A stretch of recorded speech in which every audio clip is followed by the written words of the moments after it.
I'm Kathy Jingling, and this is my restoration story. So I want to tell you a little bit about a kid who grew up who loved Jesus with all her heart, was called to missions at an early age. 22 years as an Assembly of God World missionary, involved in Latin America through Christian schools, through outreaches, through children's ministry, through curriculum development. All skills I'd built up till then with God's plan in mind, even though I didn't understand them at the time. Until it came to a screeching halt with false charges being filed against me because an elderly aunt was dying and asked me to help her with her finances, the sale of her home, other things. And when I followed through, serving her as I would, because Jesus followers serve people, I served her, my last living relative at my mother's family. And as I did that, I was accused of stealing everything she owned, taking all of her money, ruining her life, and I was charged with 35 counts as a felony. I ended up heading to prison, taking a no contest charge against me, and spending a year and a day in a federal prison. To realize the shock that there's no privacy. You're not gonna sleep in your own bed. You're gonna sleep on a steel bunk with a 1-inch mattress on it. You have no more rights. You have no more choices. You are told what to wear, and it's the same clothes as everybody else. In that process, you also don't know who to turn to. You don't know who to ask questions of. You don't know where to go. So you learn to keep your mouth shut and follow and learn fast. After going through that time in prison and finally came the day for my release, we walked outside and my sisters greeted me with this little figurine. Now that figurine is important to me. Why?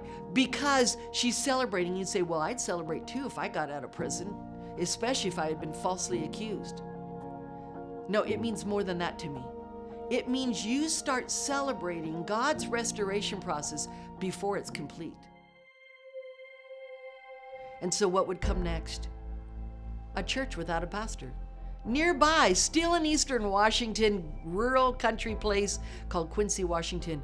And my people know my story, and they're not ashamed of having a felon pastor. Being involved in a community where even the police and fire departments and community leaders, the superintendent of schools know me, know my story, and still marvel that I'm a pastor. Even in a network where they ask me to be a presbyter. And I get to be involved and encourage women involved in ministry throughout the Northwest. That's exciting to me. Why? Because I'm celebrating his restoration process. Yes, the credentials were gradually restored. Yes, but there was still debt, huge debt. Over $100,000 Department of Corrections said I owed for room and board during my stay. And then there was fees like $75,000 from an insurance company for what I stole, which wasn't stolen. All of those things hanging over my head. And what happens? Finally, a piece of property is sold. My cousin passes away. She's with Jesus already celebrating. But property has been sold. And as I look at that, as I see that take place, it paid all the debts. And so I've been excited to work in the community, work with different groups of people, be involved with people that before, maybe as a little girl growing up in church, I wouldn't have spoken to before. But I do now, because I know they're people who need to know the restoration process that Jesus has for them. Restoration is coming from prison to freedom. Restoration is coming from huge debt to being debt-free.